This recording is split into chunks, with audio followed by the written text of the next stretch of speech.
Hot dogs and tater tots. It's episode 233, Blastin, Stashin Comics. We got myself, Spider Grandpa, and the Pocan Joe Rock and Roll in here tonight. Going to talk about some comics, going to talk about some stuff, going to talk about how your children mess your comic books up because they don't care because they're not comic book collectors. And we'll talk about that. And I just got my volume up on my shiznit over here, so got 4 people watching. Make sure you're making comments in that chat so we can keep the stuff going. Mike, you had your hand raised so politely. What do you got? I just want to say thank you very much to Legion of Comics for having us on the other night during his 700 subscriber celebration. He's probably at 800 now, but had a good time chit-chatting with those guys. So. Yeah, and I want to sentiment that is or same sentiment, and it was great meeting all the people that hang out at his show too. So that was really cool too to see them. That was fun. It was fun. I'm just double checking to see what he had now. 778. He's at 778. So awesome. Good job. Let's talk about some of the stuff we've been watching. Now I know the comic book stuff is kind of wrapped up, so we don't have Invincible's over, Cap and Falcon and Winter Soldier's done.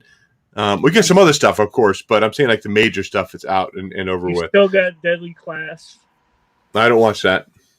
I finished that, and I'm binging Jupiter's Legacy right now. And then that's out on Netflix. And then if you're a Star Wars fan, Bad Batch started. I can't wait. That's out? I thought that was just Ooh, I need to go catch that. No, second episode. First episode was May the 4th. Second episode came out today. I'm about halfway through. Ooh, and that's the same cartoon style as like the Clone Wars. That's correct. I'm not a big fan of that art style. It's pretty good. I enjoy it, but I love Star Wars, so... I'm on episode 3 of Jupiter's Legacy, and I don't think I've ever sat down and watched like more than 3 episodes in a row. And I'm absolutely digging this. Like again, this is one of those comic books I never read, but I like this. It's very dynamic. I like it. Legion was talking about that on his show this morning. I was listening in. I was at the gym doing a little bit of cardio, listening to that show. They were talking about how they're going to be doing their Friday morning shows now that the Jupiter's Legacy is binge-worthy. You can watch it all in one setting versus the other ones, it's weekly consumption. And they were talking about how they were planning on doing that and not making it old news, making it relevant, because if they waited till all the episodes were done or did it weekly, it would be out of date, on to the next big bad thing. I moved into a show that's been out for 3 years and I never have watched it. And I've been started watching Yellowstone. I don't know if you guys seen that. Kevin Costner TV show. Yeah, I've heard about that. Where he's a rancher out in Montana. It reminds me, it's a cross between Sons of Anarchy and Dallas, I think, because it has that violent component and the political component. And, Dallas, not that I watched a whole lot of episodes of Dallas, but it was all about the conniving, stuff like that. So it's definitely an interesting show. I just bought season 2. I'm into, I think, the 4th episode on that. So it's been pretty good to watch that. I definitely like it. Legion's in here, and Miss So is evening in here as well. Of course, Double S is always in the chat. And so Burke says Yellowstone's one of the best shows she's ever seen. Nice. Good job. I'm glad to hear that.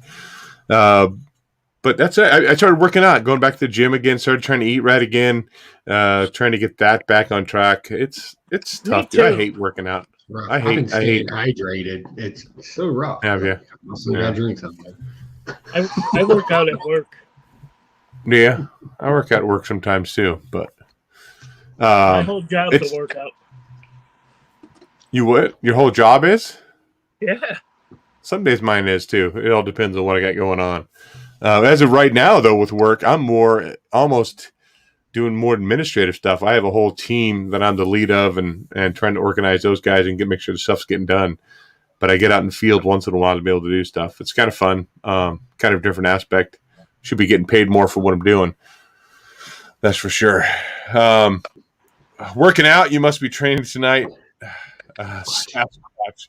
If anybody's new to the chat or new to our show, last January, I weighed 375, and I dropped down to 286 in September and put a little bit weight back on, trying to knock it back off again. So it's tough. I hate it. I just want to go eat a bag full of candy bars and cookies. Big old bag of dicks. I thought he was gonna say that. No, not eating a bag of dicks. What's that? You got a big dick too, so that's kind of a lot of your weight. Yeah. What the fuck are you talking about, man? Sorry about it. Drop that F-bomb in there. Huey's got a big a Sasquatch package.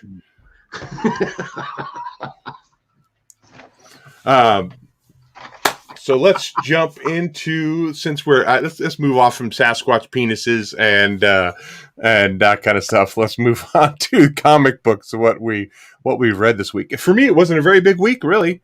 So I don't know. I'll start out with one tonight. So I usually kick it out to one of you guys. I want to start out with this one. This is by Cullen Bunn. This is Eden. This is one, of course, is a prestige format, or it's the magazine size. It's a one shot. This is very much a Tales from the Crypt kind of story for sure. Oh my God, Mike agrees with me. Did anybody else read this? I have it coming. My shop didn't have it, but I ordered it. So what this story is this woman who goes to the tattoo artist. She's saying, "Give me a butterfly. I want a butterfly right here." And she did right here. Well, she says, "Meat and potatoes." On her stomach, and she says, "I want you to do it freehand. I want you to do it psychedelic kind of." And he does this. He does it freehand. This crazy looking design, and she goes away, and his coworkers are telling her, "Man, you should have asked her out." And he's like, "Well, no, there was nothing there." And yeah, there was. We find out this guy had lost his family, his wife and son. But then the girl comes back again. That tattoo's gone. He's like, "Why'd you get it removed?" And then she gets another one. "I want a tiger on my back. You do it your way. Do it your way." And then she gets a tiger on her back, and she leaves. Comes back a couple weeks later. The tiger's gone, and then she wants something else. So he ends up following her out. He follows her out. And she goes to this cemetery or out in the woods somewhere, and the tattoo's coming off her body and coming alive, but the psychedelic kind of. It's not like a realistic cat.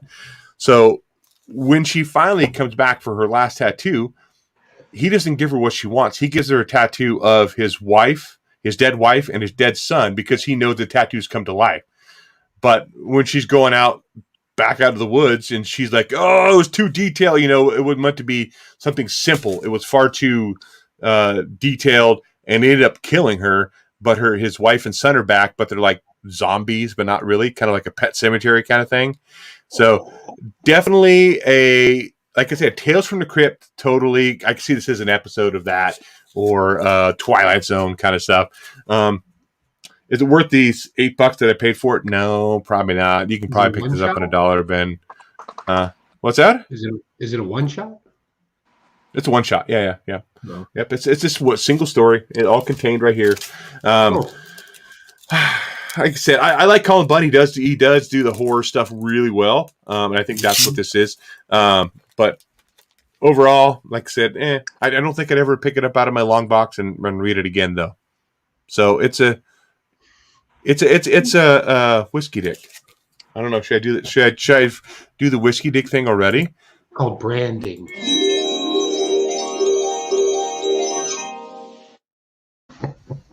My whiskey dick issue for the week. Go on to Mike. Shout out to Bruce Zayas. Bruce Zayas. Bruce, what's up, buddy? He may see Sasquatch where he lives in Idaho. Double S is stupid.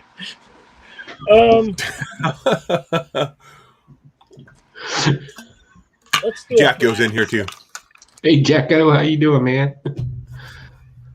So I read, how you say her name? Marjorie Finnegan, Temporal Criminal. Sound like a bunch of lesbians. And it's right. That's. I'm surprised you didn't stash that book, Mike. No, I did not care for this. Basically, she's a time thief. She goes through time, steals fucking necklaces and shit from different people. Come to find out, her sister's like a time cop, and she's at, I don't know. It just wasn't up my alley. So, she got a severed head. I don't know. I'm tired. That's like the worst review ever. There's a severed head, some necklaces. She's got a severed head. So, you said Time Cop. Now, if you ever seen the movie Time Cop with Jean-Claude Van Damme? Yeah. Oh, yeah. Does she do the splits in there like Jean-Claude does? Over the the counter. That's an issue number 2. Is it? Yeah. Oh, okay. I wasn't that's sure. Where the lesbian stuff comes in. Oh, really? And that's where the splits and scissoring. Yeah, I happens. saw a preview of it. Oh, okay. No, this did nothing for me. Not even a little head. The little head didn't do anything for you either. No. I figured that would be enough. Garth Ennis. Oh, is it really? I like Garth Ennis too. That's crazy. You might want to check this out then. Maybe I might like a little head. I don't know. Jackio says there's plenty of Sasquatch there in Kentucky. Kentucky. Is that where Jackio's from? Yeah, I guess so. I don't know. That's what he's saying. I'm here to believe him. I believe everybody in our chat. I don't think, Joe, you didn't read that Tempora Little Head book, did you? No. No. Okay. Miss So quote of the year. She's got a severed head. I don't know. I'm tired. So Miss So is right on the game there with everything else we do. We had these weird quotes and all of a sudden just come up with it, and Miss So's hitting out of the park with that. Joe, what do you got? Well, since we're doing indies, I'll do my only indie this week, and that was The Good Asian. And I actually hesitated getting this book, and I'm so happy I didn't, because this is a stash for me. So unfortunately, sometimes when you want to tell a story, you got to deal with maybe something that happened in America that, kind of gives us a black eye, right? Like, I'm not one of those guys that thinks that we don't do anything wrong. This is the bestest place in the whole world. But, we got a past, right? Like, no joke. So this kind of takes place when Asians were kind of, the whole Asian and black people thing, that was a problem here, right? So this especially focuses on Asians, and it kind of does that man out of environment kind of scenario where the Asian character in here, and Hark, he's a detective, and he's investigating stuff because that's what detectives do, but he's actually from Hawaii, so he's kind of stuck in this area where he has to be a detective, and unfortunately, the cops are kind of racist. Like, they use some racist slang terms in here for Asians. But the good thing about it is it's kind of got this, I don't know how to put it. Oh, Sherlock Holmes type vibe to it. Like in the movies where he would like focus on certain things. He kind of does that. He's very observant of his environment. So the whole good Asian thing is like, he's the good one, right? Because the rest of them are garbage or whatever, right? But the cool thing about this is, what does it take to be the good guy? What do you have to deal with in order to work within inside an environment when you're the man outside of the environment? I think this is very smartly written. I'm not a huge fan of the artwork in it, but again, I'm not an art guy. It's not really my thing. But the dialogue in here kind of fits this 1930-ish, type vibe to it. It's a noir story. I think the background of the character and the actual race of the character is important in this story. Normally, I'm like, oh, we're just, just cramming something in there, but it actually makes sense with the time, place, and being in California and Chinatown. It kind of makes sense in the whole thing there. It's actually relevant to the story. And I think it's just beautifully written. It's smart writing. Unfortunately, this is one of those books where I know I'm not going to get issue 2, and that's kind of sad, right? Because this was This isn't going to be a huge investment book or anything like that. So my comic book shop kind of stays away from that kind of stuff if he's not going to get a whole lot of sales on something. Even if I order it myself, it doesn't do him any good. So that's why I stopped ordering books, because just what he's got is what I'm reading. And that's a shame, because this is good. I would definitely, if you haven't picked this up yet, you might want to try to pick one up as quickly as possible, and you'll see why I like it so much. Especially if you like detective noir type stories, you'll definitely like this. Mike, did you read The Good Asian? No, I prefer my Asians bad. Yeah. And your review would it has Asians or something in there. I'm tired. I don't care. Let's talk about, I think everybody picked up this, War of the Bounty Hunters. Did we pick up that one? Oh, yeah, of course we all did. Yeah. So this story here is what happens after Boba Fett catches Han Solo and frees him in carbonite before he gets him to Jabba the Hutt. That's what this whole story is about. We find out that there's an alarm going on with the carbonite, and Han Solo's thawing out or turning into a mass of human flesh who's going to die. And so he goes to his buddy and saying, hey, I need your help. He goes, I can fix it for you, but I need money up front. And he's like, well, I don't have any money.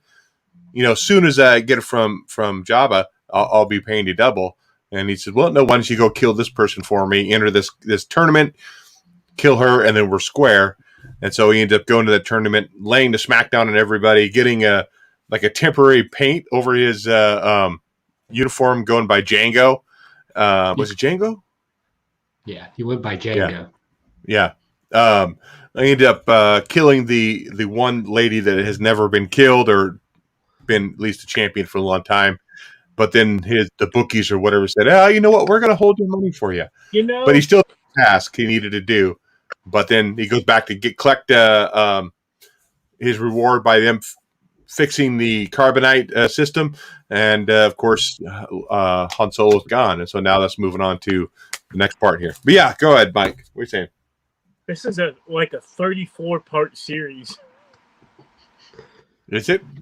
Yeah, for one space trip, it's 34 parts with possible tie-ins too, mind you. So it's like The Hobbit and breaking it out into 3 stories when it doesn't need to be broke down into 3 movies. It's just one book. Yeah. What'd you think of it, Mike? Of War of the Bounty Hunter? Good God, why do we have you here? I don't know. Hey, I'm going to go on Legion show. Joe, what about you? What do you think of War of the Bounty Hunters? So I thought Mandalorian was great. This is just great I'm sorry. I'm confused again. What is this called again? War of the Bounty Hunters. I joke, but I'm not really joking.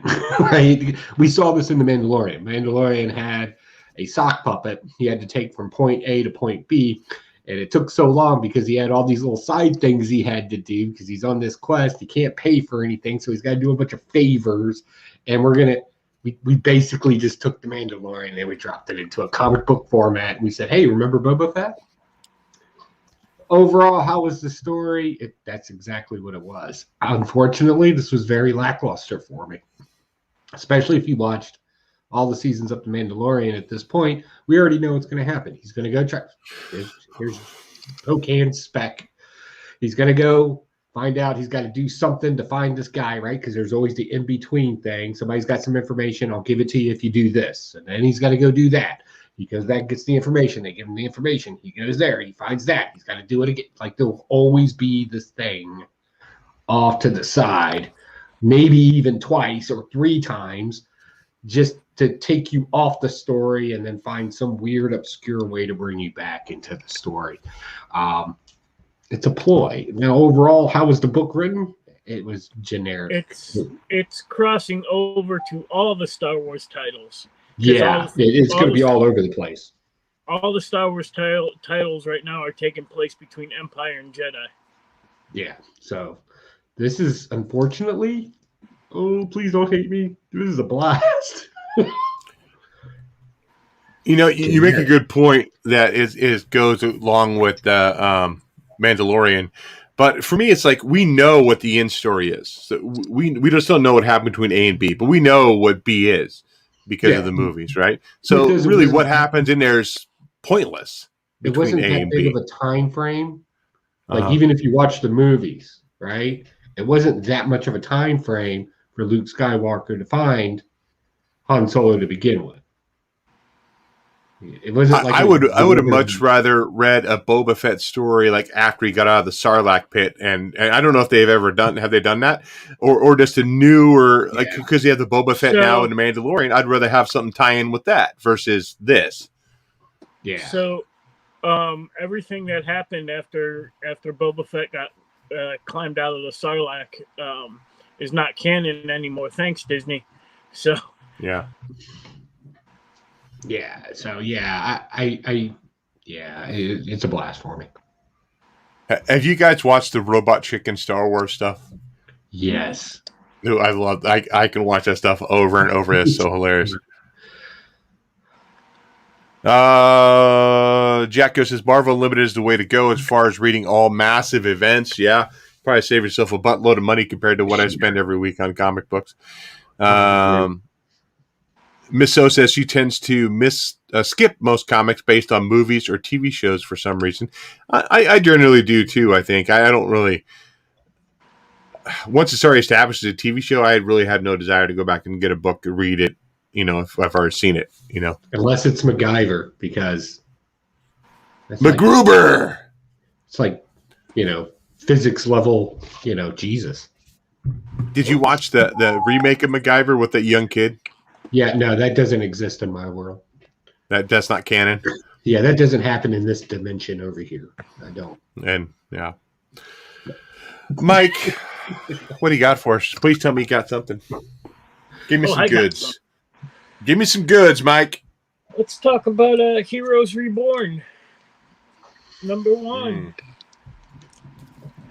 So basically, Rebirth. Afterbirth. Yeah.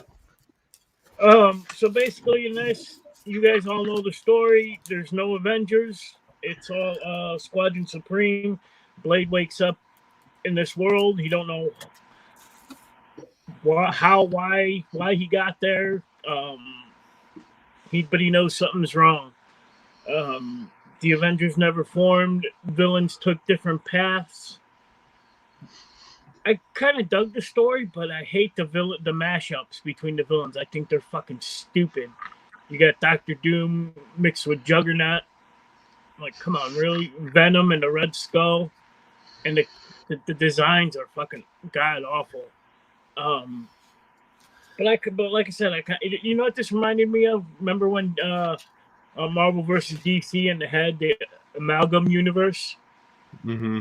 It kind of reminded me of that. It was fun. I've been picking up the rest of these, but like I said, the character combos were fucking horrible. So we'll whiskey this one. Oh, you want me to do it? Oh, sorry. Whiskey dick. Mike, whiskey.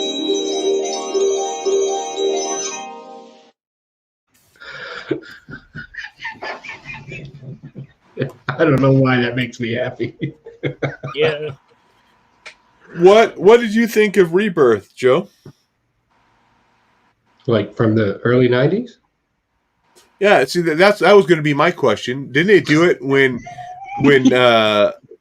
Liefield came back though? Wasn't it called Rebirth when Liefield came back and took over Captain America again? Heroes Reborn. Okay, that's what I thought.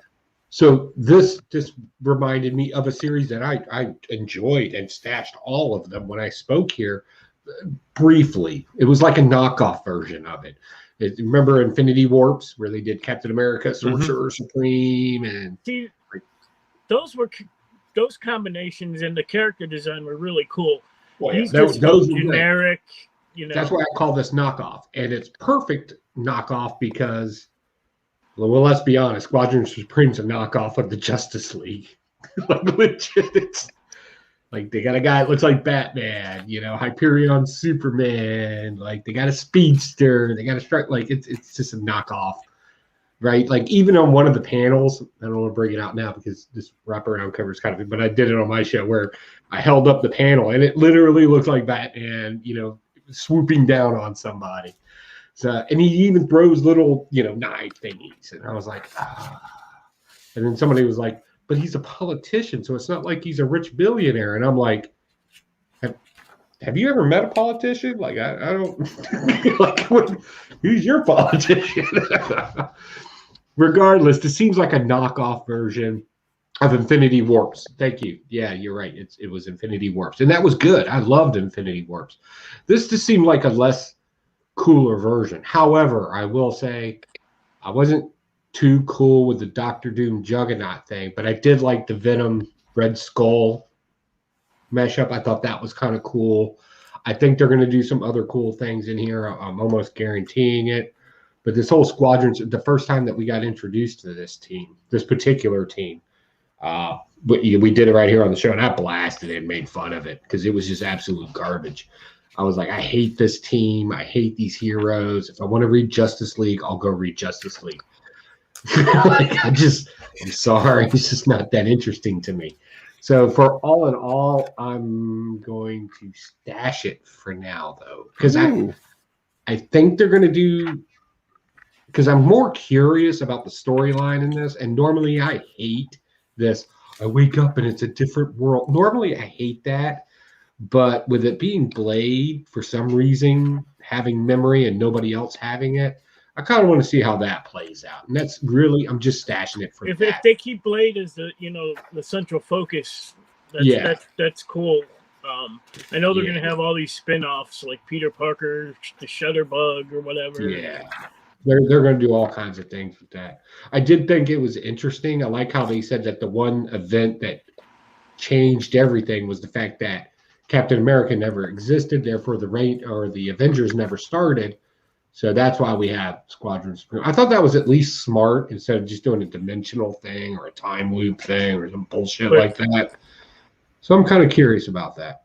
Yeah, spoiler alert, Blade goes at the end and finds old Captain America still frozen.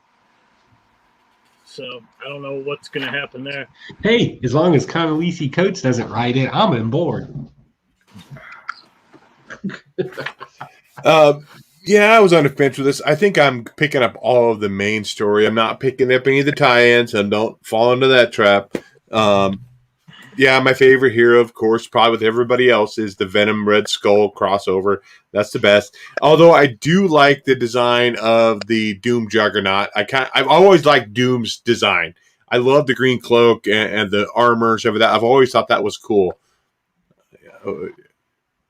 I don't know what Joe's trying to imply there. Like, gotta love the cape. Hello. I don't know where that. Dr. Doom. Yeah. Now I gotta come up with a dancing meme of Dr. Doom and put that on there somehow. Overall, yeah, I kind of like Blade as that central character. I mean, I think they're trying to put him more front and center with some more titles and kind of make him more relevant character. Yeah. And that could be. I'm sorry. Go ahead.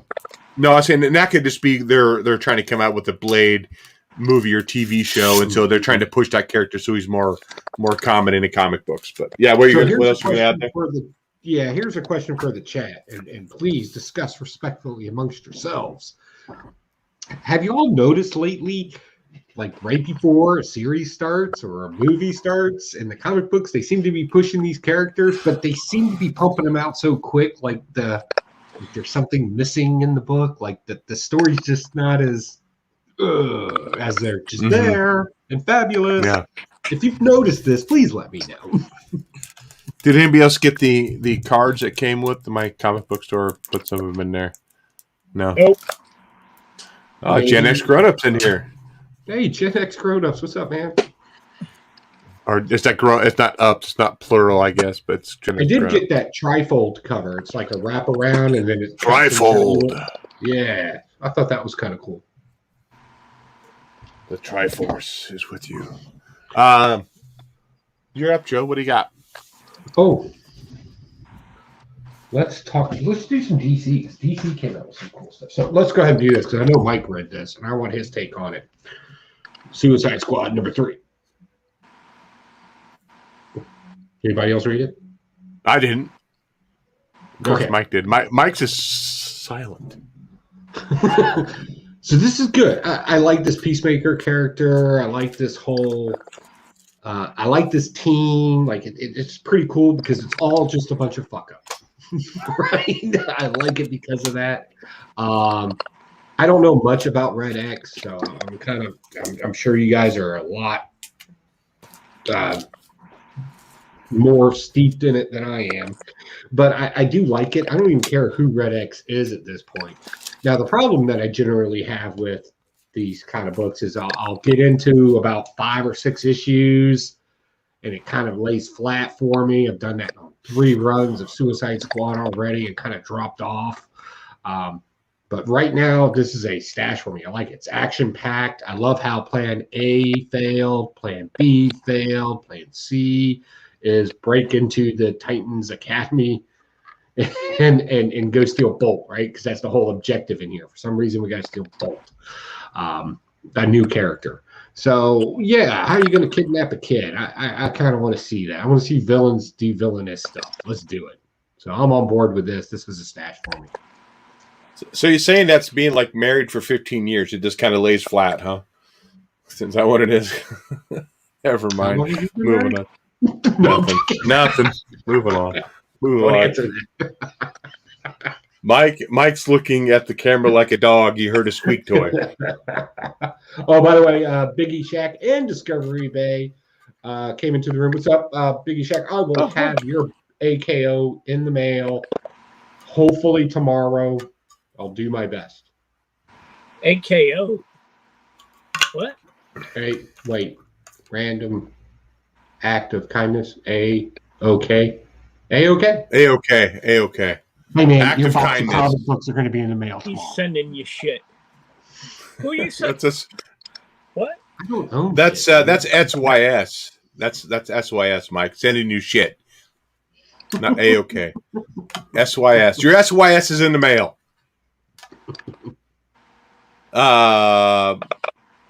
Who's up? Joe, you just talked about Suicide Squad. Mike. Yeah, Mike's got to talk now. Mike, yeah. Mike's supposed to talk about Suicide Squad. What do you want to know? What do you think of it, man? Suicide Squad? I love the Suicide Squad. For some reason, they're going after this the speedster with no legs. I think she's kind of cool, though. Amanda Waller wants her for whatever reason. Talon's awesome. Yes. How can he be a speedster with no legs? He's got no legs. I think from what I read, she only gets it in small bursts. Like that's like being married for 15 years. Yeah, I get it. Yeah. Holy crap, dude! Is everything okay in your marriage? You need a counselor? yeah. Everything's fine. Yeah, Jack is right. I love the Suicide Squad. You know what's different about this? Harley Quinn and Deadshot aren't on the team. I was kind of, over all that.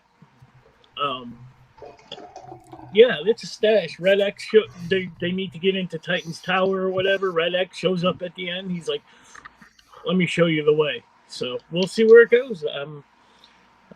Splash Page is even in here. God, so yeah, Squad. So no Harley Quinn in Suicide Squad. No. Good. I really don't see where she fits in Suicide Squad. I never have.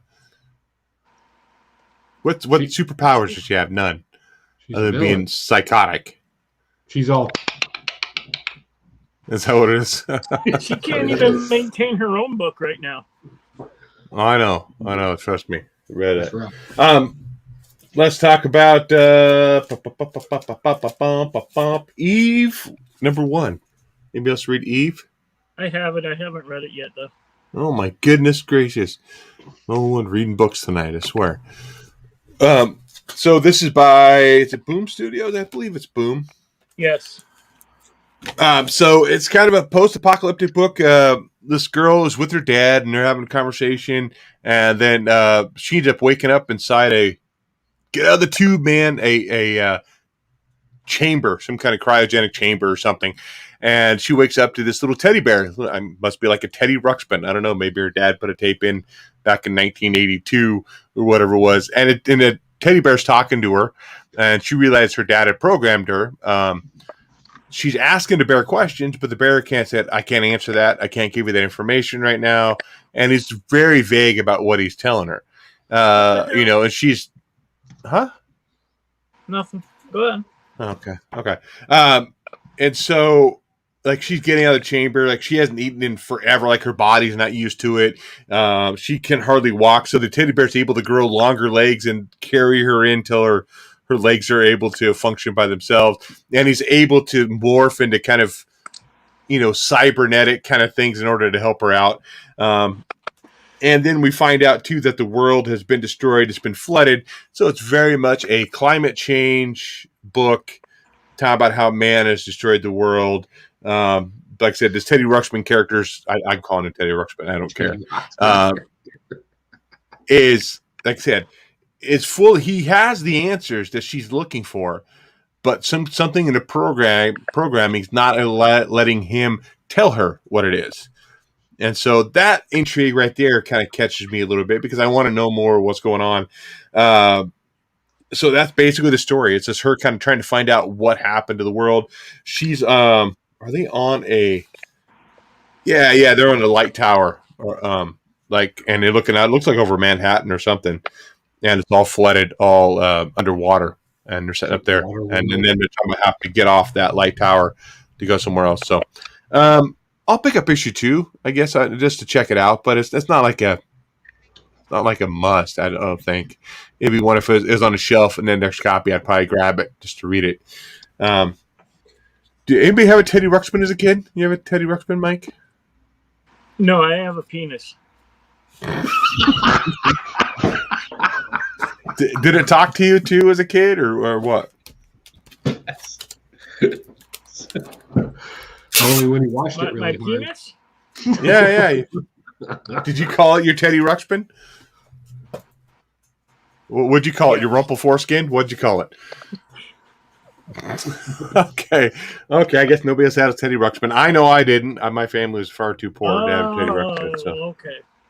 So. Mike, you're up. What do you got? Just FYI, I lost the chat completely. My computer is. That's okay. They're all talking about your Teddy Ruxpin. Okay. Splash Page jumped in. He's talking about John Cena being in the movie. Some people are kind of, they could see him be in I haven't seen the new Suicide Squad movie yet, but I could see that. Legion of Comics mentioned that they're already talking about another production for Peacemaker. Splash Page says hello to everybody. It's really good to see you again, bud. Miss So's laugh. Everybody's laughing at the comments. Everybody's having a good time with the penis stuff. It's weird. And the Splash Page just chimed in, but dear penis, why you not look up at me no more? I did try to have sex with a tape recorder one time, though. Were you trying to rewind the tape? No, the recorder, not a tape. Anyway. He probably had one of those X-rated Teddy Ruxpins. Pull my tag. Go ahead, Mike. What do you got for a comic book? Let's get off the penis Ruxpin talk. I picked up Jenny Zero, #1 Party Monsters. Nope. It has kaiju in it. No way. Don't pick it up. Kaiju. Why? I don't like kaijus, my man. Pick of the week. Well, good for you. So this chick, she's a former agent of the ASE, the Action Science Police. Action Science Police. Basically, they're protectors from kaiju, blah, blah, blah. We've all seen that story before. She gets fired. They don't really explain why. I don't think they do. But now she's a drunk, a druggie, nympho, all the kind of good stuff, Kind of basically scumbag, but a female version. She basically gets called back to action. So she has Twat monster. What?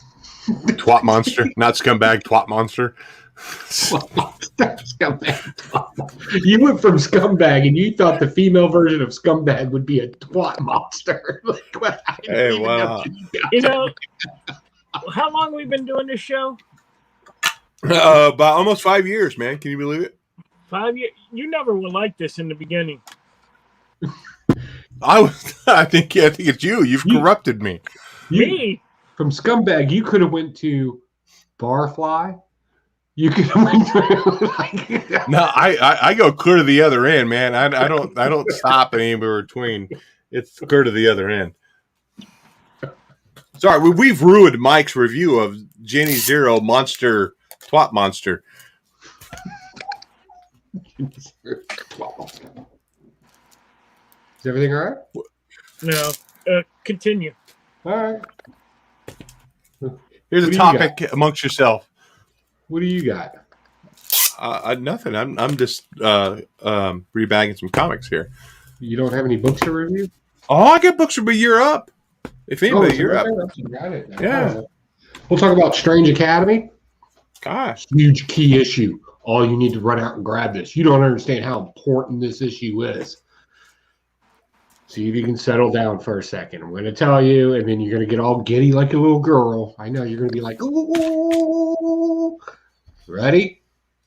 Doyle and Emily kissed.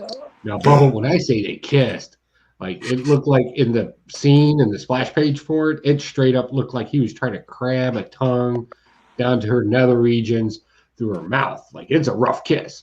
There's another couple that shows up in here and nobody cares, right? But Doyle and Emily shared a kiss. If you don't know, they went on a field trip to Asgard. We also find out that the two douchebag twins from Asgard, we find out who their mother is. This is going to be significant later. It's the Enchantress. She's in prison there, right? So all this smack that old boy's been giving Doyle about his dad being, an evil bad guy, come to find out, well, his mom's a bitch. And evil at the same time. A manipulative, evil ex-wife. I think that's pretty, per the color of the coat, if you will. All in all, I don't know why. I should be blasting this. I should just blast it. I'm like, this is a garbage issue. This isn't even a thing. But I'm so wrapped up in the lore around these two kids now that even what I would normally call a blast or a whiskey dick issue, I'm still like, oh, that was really nice. But then I have to keep thinking in my head that these aren't high schoolers, or at least they don't look like high schoolers to me. These are middle school kids, and it's just awkward watching all these kids kissing. You know what? I'll just share it. I'll share it. I'll show it, and we'll just be done with it. I'll show you. No kids in middle school to be kissing that deep. That's some straight cover to a romance novel. She's on fire. She's straining. Look. See the cheek muscle? She's straining. She's like, oh my God, this guy does not know how to kiss. I may be having flashbacks from my middle school. Man, you went deep into that. All right. But all in all, it's a stash for me. I enjoyed it. Yeah, I'm definitely still enjoying Trade Academy. This is definitely a dull and slower issue by far. It's just setting up some greater stories and stuff like that. Now, I saw Galactus's helmet when you first get to Asgard. That connects with something else. And does it connect with the Thor? God of Thunder. No. Yeah. The recent one. No, the recent one where he killed where Galactus came to Earth and died, essentially, and he was the herald for Galactus. Correct? No, we found out that Galactus was the herald for the Black Winter. That's when he killed him and moved the helmet there. Yeah. Okay. Yeah. I thought that was kind of a nice touch to make it kind of connect in with the rest of the Marvel universe. What's going on with Thor and stuff like that. So that was kind of cool. Yeah. I thought that was really cool. Like I said, now Doyle and this Asgardian D-bag going to be friends now because they both have parents who were villains. No, I don't think so. They share a secret. But overall, I mean, this is still a fun book, though. I think, and so it's a stash for me too. Of course, it's to be continued. And two of the characters finally decide they're boyfriend girlfriend too. It's the fairy girl and Paul. Yep. Swamp monster thing. Yeah. Oh, overall, Scotty Young's stuff is still pretty good. I think I almost enjoy his writing over his art. Really. So definitely good stuff. I don't know where Mike went. I'm not sure if he read Strange Academy. I don't know if he's got too embarrassed he had to leave the room or what. But why don't you hit us with another book there, homie? Oh, let's talk about Swamp Thing, number 3. Did you read this? Yes, I did. So I know Legion absolutely loves Ram V, and he's talked about how great this book is. I read through this book here where they're trying to figure out, like, they're put him in the not the mammogram, they put him in the MRI machine. Yeah, MRI machine. Yeah. They didn't squish his boobies or not like that. They're trying to figure out what's going on. They actually send him into another dimension, and his friend ended up getting sucked in that same dimension. He's trying to find her. He runs into Poison Ivy. And there's very much of, I felt like a mental aspect of it, like Immortal Hulk a little bit to me. That's what I was feeling through this issue here, with the kind of traveling into the other world and kind of like how your mind kind of shifts between the two. And I thought, man, this guy, Ram V, would probably do a great Immortal Hulk run too, I think. He could definitely easily move over to that and take over that title and be an awesome writer for that too. Overall, this is still pretty good. I'm still stashing this. I'm enjoying this a lot. But definitely, yeah, Swamp Thing number 3. Sorry, it's a stash. And Jamie at Rogue City Comics said this was the meat and potato cover. Mike, that's for you. That's what she said. I can see that. So that was just for you. No, she's not in the chat. She told me that in the store when I picked it up. She goes, "This is Mike's meat and potato cover right here." But I have a different one for that. So yeah, Poison Ivy's hot. Yeah. Yep. Nothing like turning your. Never mind. I couldn't go there. Mike, what do you think of Swamp Thing? Still 3 issues in. I absolutely love it. I love the art. Gets to meet the former Swamp Thing in this one, so that was. Yeah, I think that's going to continue on. Whatever the hell his name is, I can't even think right now. But yeah, still stashing it. I didn't realize it was only 10 issues. Yeah, they'll change that quick.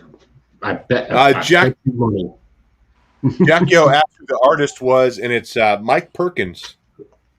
I don't think I've ever noticed anything else. So, yeah. But Joe, what do you think of Swamp Thing?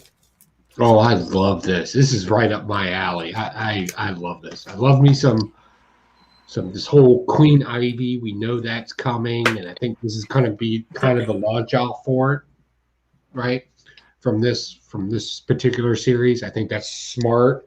I like this whole duplicate personality where part of your personality is the insecure thing, and the other one's super brave because you have to separate your part. Very, very deep.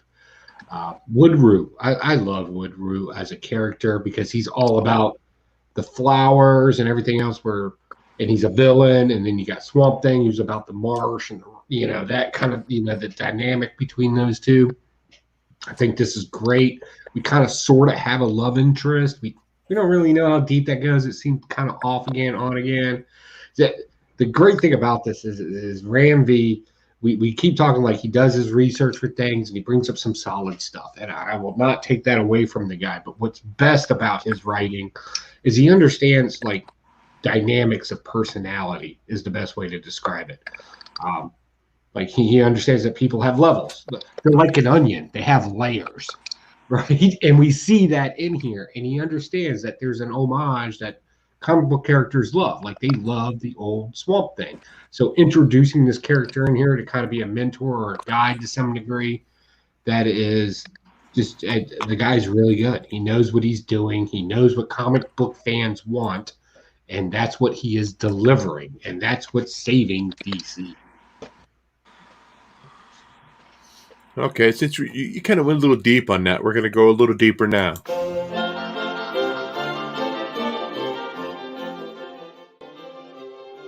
Comic book philosophy with Pocan.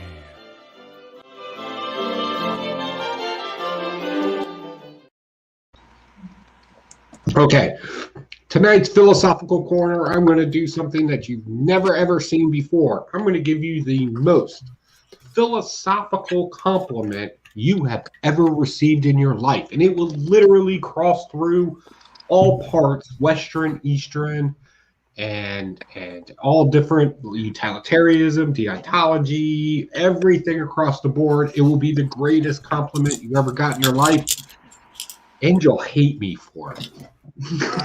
That I promise you. And then I'll tie it into comic books to make you even madder at me. So first off, allow me to say, you're a horrible person. You don't even understand why you're horrible. That's how horrible you are. But there is one thing that we as a society as a whole have together that I am thankful for. That we all exist as we travel through this spaceship that we call Earth throughout the galactic cosmos. From the day that you were born, like you and everybody else watching, we all came from the same thing. We shot from a man's meat rocket, traveled halfway across the country, or at the time what would seem as a country, battled ourselves into a wall, and we did the one thing that we swore that we should never do, multiply. We multiply into utilitarianism, groomed to one thing, shot out into the light as we screamed because we couldn't even stand the light. At which point, the first thing we experienced was pain. And from there, we started growing and dying as we growed. Thank you for it. So, weirdest thing ever that you could possibly be complimented on. So what does this ultimately mean in comic books? Well, what we just did is we just did an archetype. Archetypes are used whether you're a villain or whether you're a hero. Everybody's based from the same material and based from the same thing.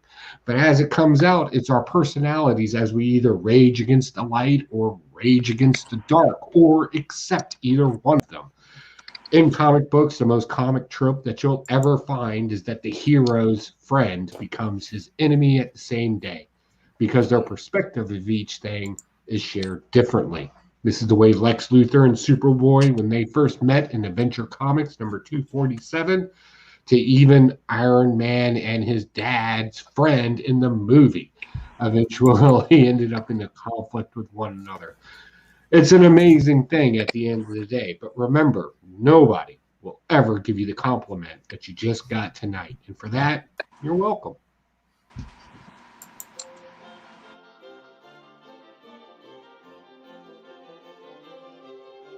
Comic book philosophy with Pocan.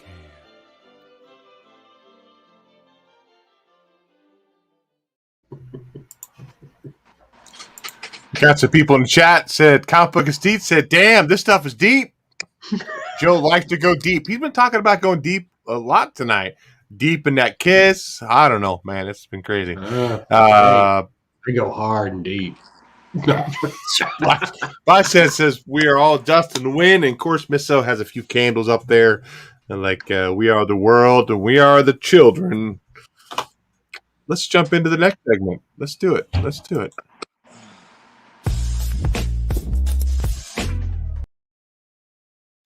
Ooh la la.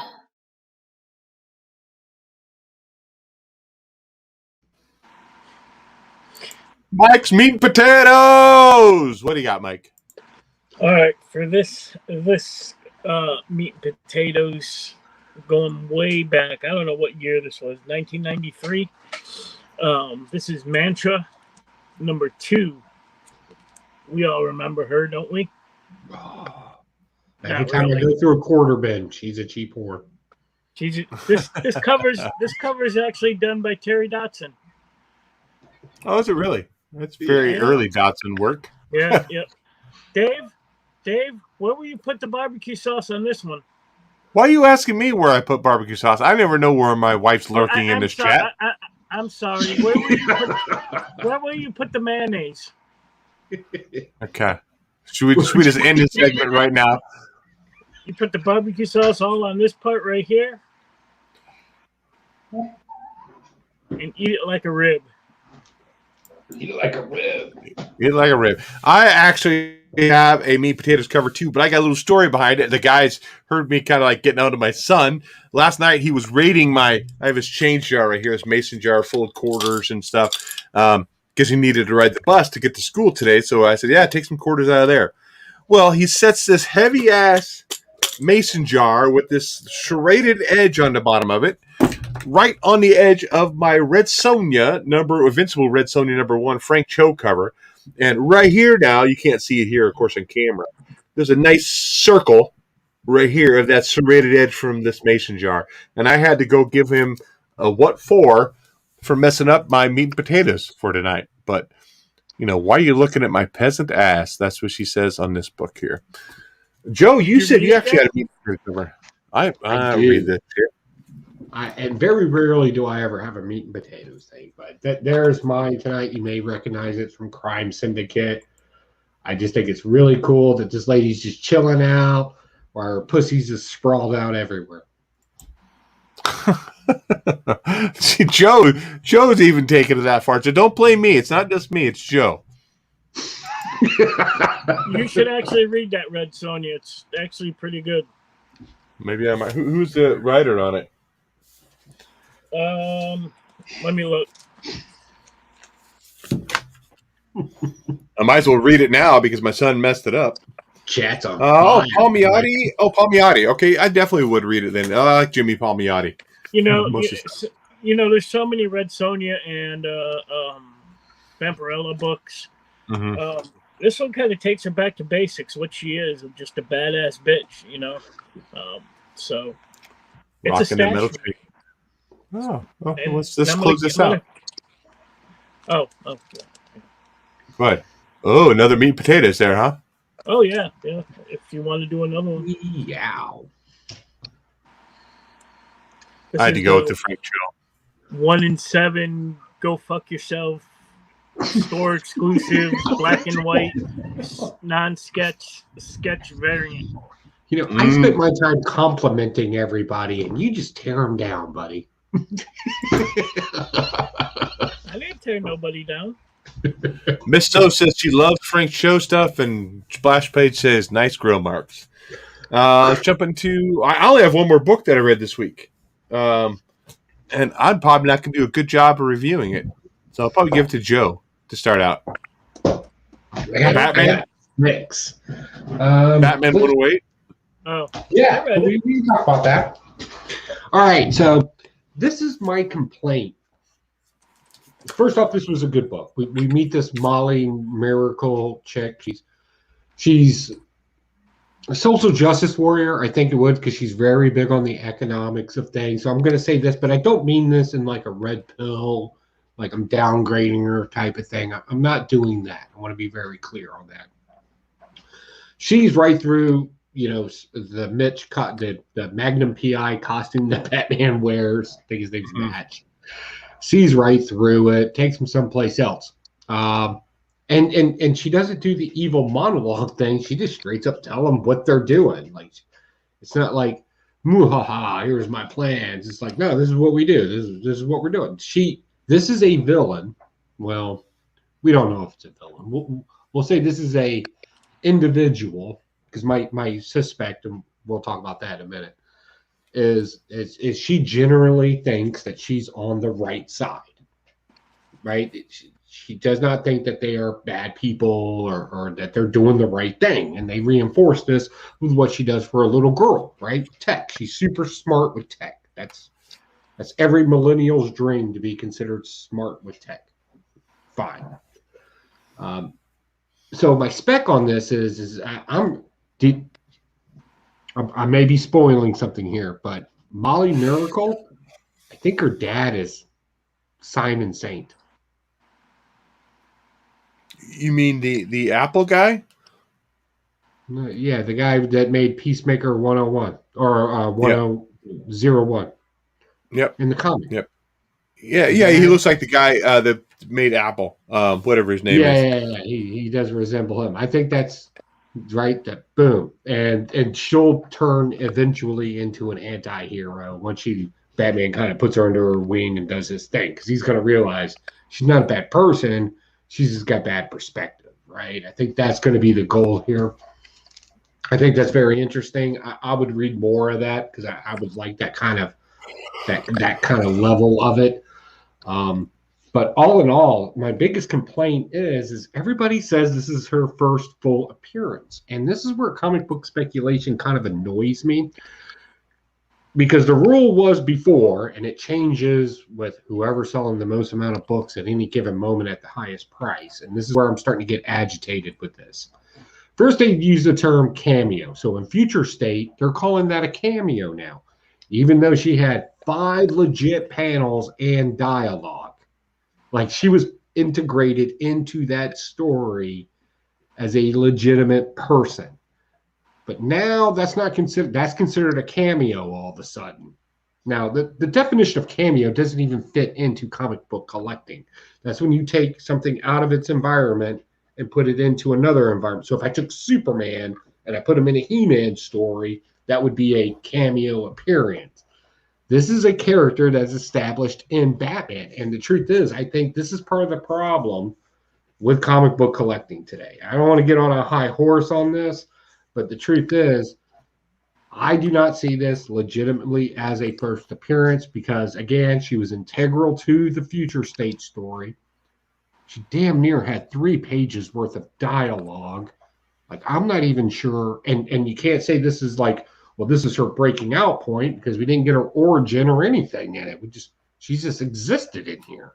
So this whole thing with the comic book collecting and these different fictitious words that they misuse and represent into the community, I think is bullshit. And I think that's why comic book prices are inflated over, or especially in modern times. And the thing doesn't make sense anymore. We're just making it up as we go along. Oh, that was a lot, and I apologize for that. Now, I just wanted to add on there too. Like, we do find out that Simon Saint's one of the big bads. We were speculating he was before, though he was kind of like a secondary character. But now you realize he's in the forefront. He's the one making all the decisions. He's the one with the tech to make these the magistrate. And we also know that Miracle Molly is it Miracle Molly or Molly Miracle? Molly Miracle. I don't think it. Eminem. We'll just call her. Oh, she's Eminem. She also knows that that's Bruce Wayne's Batman. Not that Bruce Wayne's Batman. She knows that it's Batman there with her. You know, she's put those pieces together. Like when they went on the glider, because most people who get on a glider are kind of scared and nervous. That she realized, oh no, he's pretty steady. He's not nervous at all. You know, the little cues or whatever that kicked in that she knew he was Batman. I did not read the backup story with Nuts White Cloak, Ghostmaker. So I did not even bother reading that. I had no desire to read anything Ghostmaker related like that at all. So they've kind of ruined it for me. A bad story. It was an origin story for the little killer robot thingy. Yeah, that was. I don't care. It's still Ghostmaker. I don't care. He's wearing his. No, I'm good. Doesn't do me any good. Mike, what do you think of Batman 108? It was good.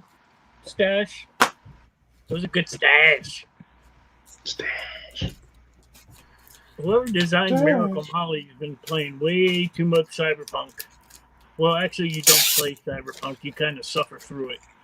Yeah, they kind of push that too. I do have one question, and let the comic book nerds rain down on this one. The last name Mahoney, isn't that usually a gangster in the comic book lore, like forever, right? Mahoney. Wasn't Mahoney one of the lead character in the Police Academy? Well, yeah, that too. But also in the comic book Batman lore, he was always the mobster. Like even in the movies, it was the Mahoney family, right? That whole thing. This guy's last name's Mahoney, and he gave this kind of BS story about how his dad took a bribe one time, and that ruined his chances of being in the police academy. And so, but we do know that he will be. That's who Peacemaker 01 is. So that was kind of cool. We're going into the lightning round. I'll start us off. Lightning round. I picked up Thanos Quest #1. This is Marvel Tales. It's just a reprint of Thanos Quest that came out in late 80s, early 90s, I think. I don't know. Yeah. Printing of it. Jim Starlin and was it Perez? Was Perez on it too? No, Ron Lim. Yeah. Ron Lim. Yeah, I didn't say when it originally came out. Yeah, so it's just a reprint of Thanos stories, So it's still kind of cool to have because I don't have any of the Thanos Quest stuff in my collection. So it's kind of nice to be able to have that to read. Next, Batman Second Son #2. I did not read this. This was one I pulled, and I didn't like the first one, so I didn't even bother reading this one. I showed off this. Mike said I should read it. Said it was really good. The back to basics. Bikini clad, chainmail, Red Sonja kicking ass. Maniac of New York #3 that came out this week. No. That came out. Okay, so I'm still missing #2. I got to get #2. I got it this week though. Mortal Hulk #46. Still behind. I'm a few issues behind on this, but I'm just going to finish this run out. I think it ends at 50, so I'm just going to finish it out and probably read them in one night or something like that. And I did pick up Fortnite 0 Point #2 just for the code for my wife or my daughter, whoever. They can arm wrestle over it. I don't know. I walked in my shop this week, and Jerry's like, "Hey, you want a copy of Fortnite?" I just laughed at him. Come on, man. It's horrible. You should have grabbed me one, man. I would have bought it from you. Why? I want my code because my wife uses the code and my daughter uses the code. They both play Fortnite. I did pick up a few other back issue books. I picked up some Frank Miller Daredevil stuff. My comic shop knew that I've been looking for them, so I'll be able to pick up. I got some more there I need to pick up too. 176 First Stick. Nice. 170, 173, and 172. So those are in my collection now. So, Mike, what do you got for your lightning round? Lightning round. I read Death Rage #1 by the Absolute Comic Group, Jamie Tyndall. This is the Merc magazine variant. This is just basically the origin of Death Rage. Pretty cool stuff. You guys know I love that kind of shit. Straight up 90s stuff. My pick of the week goes to Noctera #3. I love the character, Val's character. She's an asshole, and I love it. The grandfather actually sacrifices himself in this one to save the rest of them. And I like assholes. Yes, I do. Ass Goblin. I'll do it before Double F does. Pick of the week right here, Noctera #3. What I didn't read this week is going to go on a stack of books I didn't read. Win #6. This starts the new arc. Dug the first one. Crime Syndicate #3. The Meat and Potatoes cover. The Pussycat cover. Mortal Hulk. What is it? 46. The Days of Future Past cover. The boys at what's his name? Drew at Comics Elite really recommended this book in my store. Actually, had a copy, so I picked that up. We got Eve #1. Teddy Ruxpin. Strange Academy #10. I'm gonna find a Teddy Ruxpin and I'm gonna reprogram it to say Go to Antique Mall. They probably have a bunch of them. They might, and I can put a chip. Oh, Evil Air Project. Or the Bounty Hunters. And last but not least, White Widow #6. Nice. Well, Tyndall. What about you, Joe? What do you got for your lightning round? So pickups this week. Crime Syndicate #3. I'm super digging this, and I love it when good guys are bad guys and bad guys are good guys because it's always a different take on a familiar story. So this is super fun. Immortal Hulk. This one is actually a stash. I've been blasting this hard lately, but they finally showed Betty Ross for what she really is, an old chicken-headed bird. I don't know if chicken-headed is something that everybody knows about, but it was a common term. But there she is, old chicken hair to herself. Like being married 15 years, yeah. It gets a little deep. It's fun, but the whole Gamma Flight thing pisses me off. Amazing Spider-Man. This was a garbage arc. I can't believe you're still picking that up. Yeah, because I feel guilty because there was a time where I was rolling out of my comic book shop. I'm like, we're not even going to get into it. All right, over on DC. I'm still picking this up. This is Green Lantern. I'm enjoying this. Who's the singer that she looks like with the hair, the black lady with the hair, and she did the early 30s makeup? RuPaul? No, the girl. With those glasses, she looks like the lady from Monsters Inc. No, Mike Wazowski. I can't think of her name. Anyway, doesn't matter. Still a good story. I want to know more about this little girl and her little backpack thing with Green Lantern power, but she's not a Green Lantern. It's weird. I like it. I did pick up the Fortnite book. They did the thing that I hate. They did. This is a blast, but I have to keep picking them up because my nephew needs the codes. So, damn you, nephew. Oh, but I get shit for it because I say it, but Joe gets a pass. No, everybody knows why I hate this because it's time loop bullshit, and that's that's cheap story writing. You don't need to take Groundhog's Day and put it into a goddamn comic There's a book. place you could go for them codes. You don't need to buy the book, I have to buy it because guess who gets the comic books afterwards as well because I'm a cheap Christmas gift giver. Also, and I mentioned this over at Legion of Comics, I'm super happy I got this, and it fits perfectly into my collection. I finally got Rocket Kelly, cool. number 5. Misprint on the inside 3 different times where it calls it 4. I'm super happy to have this. This is from 1946, by the way. Just going crazy rocket power. Red rocket.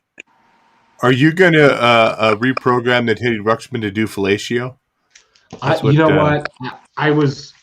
So there's these things, and I've been doing some research on because I have another project that I'm working on for the company, where I've been having to get really smart with Raspberry Pis lately and how to program them in code. So I've been getting as smart as I can on it, and a Teddy Ruxpin is perfect for one of these little things. Or you just go to Build-A-Bear, build yourself a bear, and just make it look all evil and shit. Oh, that's actually good. I should just make my own evil henchman. That would be. You know what? Thank you. That's why I'm here. That's true. That's the gift you all give back to me. Thank you.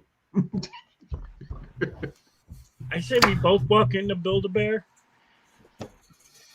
and be like, look, I want the Exorcist bear.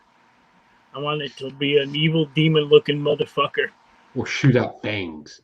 Like, that's the great thing about these Raspberry Pis and a couple of... We're going to get into some crazy stuff here soon over at the Evil Lair because I have some ideas, and the sick thing is I'm finding out how easy it is to do a lot of this stuff.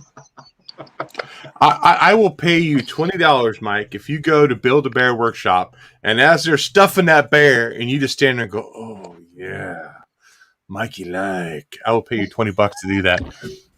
Stuff it harder. No, because the court fees you got to give me a challenge. Are going to be a lot more than that with kids in the room. Is that all your lightning round, Joe? Yeah, that's all I got. As we wrap this show up tonight, we want to thank everybody for stopping by. Again, we love having the live chat rolling. They do get the people to come in there to say the funny things that keep this going, and it gives us a nice quote. We want to thank Splash Page, Miss So, Double S, Comic Book of Steve for jumping in here. We also have Spider Grandpa, Jack Yo, Legion of Comics, of course, and Bruce Zaya. So thanks everybody for stopping by and being part of this live chat and being part of this fun on Friday night. Mike, what do you got? I saw you waving your hand. Hey, we got a contest going on. We do. Well, you want to talk about that before we bounce out of here? You should roll the contest footage. Oh, man. Yeah, we need. That's a branding. We need to do that. Good branding. I gotta find it. I gotta find it, man. Not a problem. Mikey will entertain us with knock jokes. Hit it, bro. So for those of you who don't know, we do have a contest going on. Would you rather to? I know the rules and shit are somewhere. They're in the description of this video too. Mm-hmm. Yeah. So just tell people the questions. Okay, roll the video. I will roll the video. As I'm rolling the video, we're going to go ahead and say goodnight, and we'll catch you guys later. Enter the contest. We got no entries.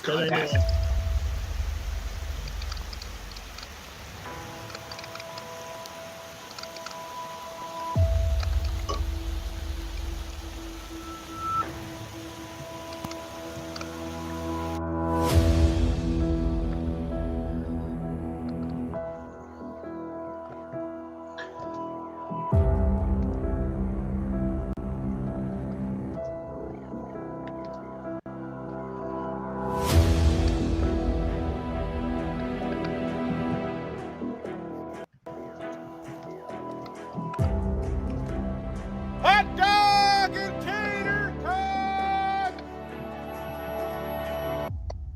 Hot dog and tater tots! Hot dog and tater tots! You know, Xena, Kylo hasn't been treating me right, and I'm kind of looking for a new way to live in here. And you're looking mighty fine these days. Hot dogs and tater tots! Hot dogs? What? Oh, shit! Oh, I can't run that fast! This guy must be out of mayonnaise or something. I don't know what.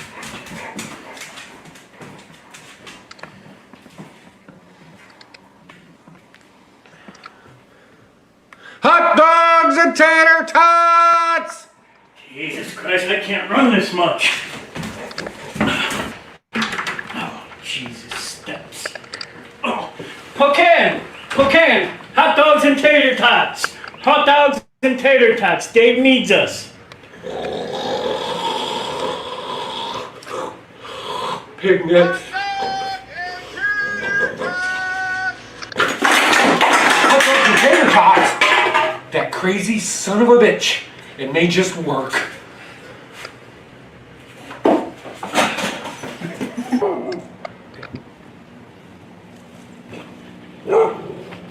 Hot dogs, tater tots. Let's do this.